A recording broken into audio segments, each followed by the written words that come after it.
Welcome to OWAD today. I'm Sophie, your pilot into the universe of Chinese. Let's continue exploring Paleolithic characters. Supposedly, okay.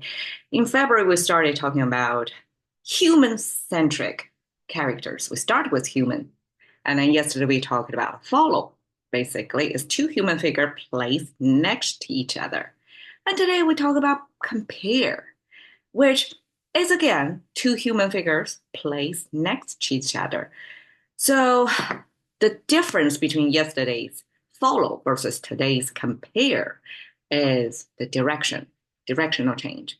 And Chinese default forward walking direction toward the left, the opposite of English speaking world's default forward moving, either by timeline, it's arrow pointing toward the right, or number line is pointing toward the right, bigger numbers, right? Chinese toward the left.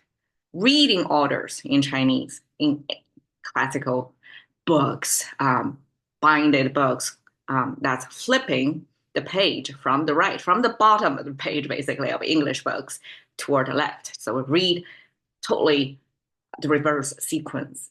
And I find that's an interesting orientation, just different. Any orientation is arbitrary because we, a planet suspending in the universe, um, it's basically any direction is arbitrarily defined as north, south, east, west. So all these are human defined concepts. And who decides which side is forward walking, right? So each culture has their own definition. So Chinese is leftward. Now, when it's leftward, two human figures facing, that means they have a mission, they have a destination, they're walking toward the same direction. So one follow another, supposedly progressing toward their destination. But if they what is it? Or swivel or pivot toward the opposite direction, that means they stopped right there because they're turning around and facing backward. And you're not supposed to walk backward, right? So when you turn around and you're right side facing, you're not supposed to walk anymore. You stand still. And when you stand still, we start to compare. Is that logical? That's my read so far because they're just directional change. And why one is follow with implied action and movement in there versus one is compare. It's pretty static. Okay. 将心比心 is a Chinese way to say I'm using my heart to compare your heart.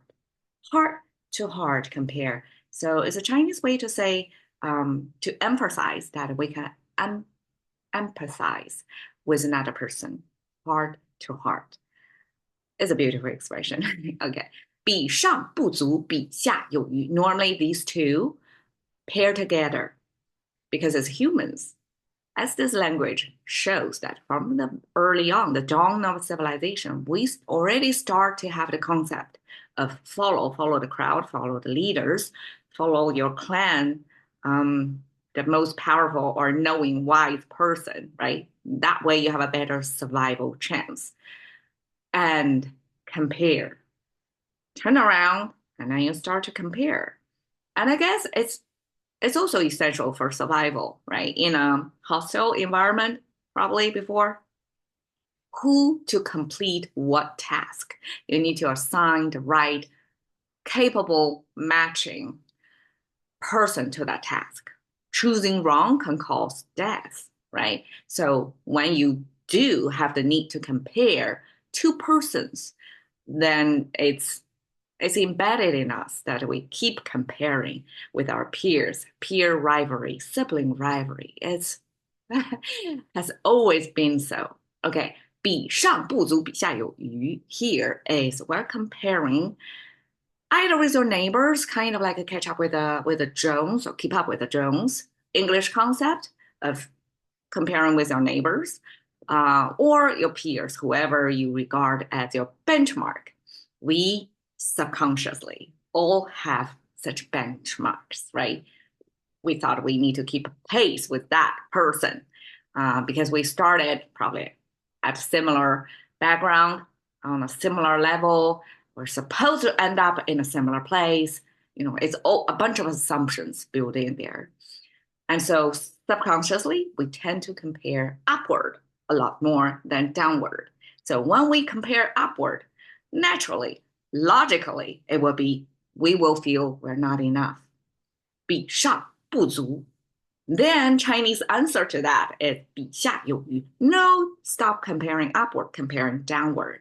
You will feel a lot better. Compare downward, of course, you're going to see you are actually quite blessed with such and such that persons who are not do as well as you do are not going to have what you have. And then you're going to feel you come with extra.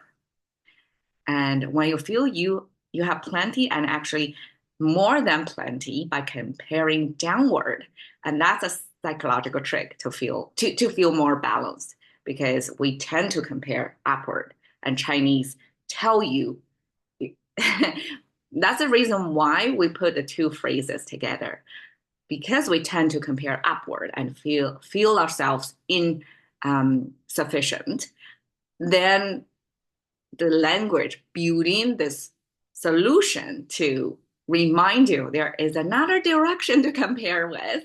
Downward comparing can make us feel much better. And that's always to make us feel, yes, we are enough. We have enough. We can actually have extra. We have more than enough. So that way we kind of solved psychologically reframe our life by shifting our benchmark from this upper deck to lower deck so that we can reposition ourselves and feel better.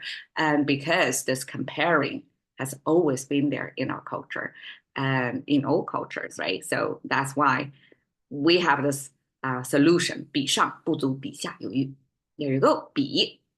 Thank you for your time. See you another day.